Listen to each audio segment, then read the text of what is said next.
Вот, пока, значит, будет такая обкаточка.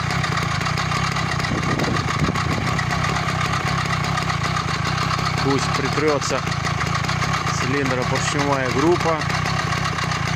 Потом будем пробовать кататься.